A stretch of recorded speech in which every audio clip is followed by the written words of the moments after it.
Mga menor de edad dapat daw pagbawalan sa paggamit ng social media, sabi ni Vice President Sara Duterte. Si Madeline Villar Moratillo sa balita.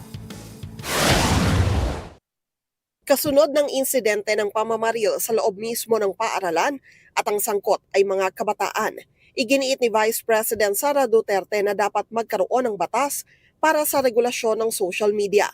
Partikular na tinukoy ni VP Sara na dating naging kalihim ng Department of Education ang pagbabawal sa mga menor de edad sa paggamit ng social media. Sabihin na natin, example lang, pinag-uusapan natin ang Facebook, dapat yung Facebook mismo, hindi nila pinapapasok yung mga menor de edad. Giit ng Vice Presidente, nasa 25 hanggang 29 na milyon ang mga estudyante sa bansa.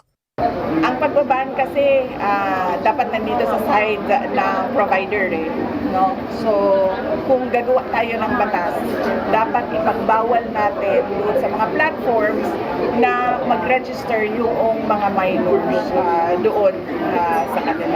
Una rito, nagpunta sa Zamboanga City si VP Sara para personal na makausap at makamusta ang mga nasugatan sa insidente. Inalam rin niya ang mga pwedeng maitulong ng OVP. Madeline Villar Moratillo para sa Mata ng Agila. Matatag, matapang, matapat.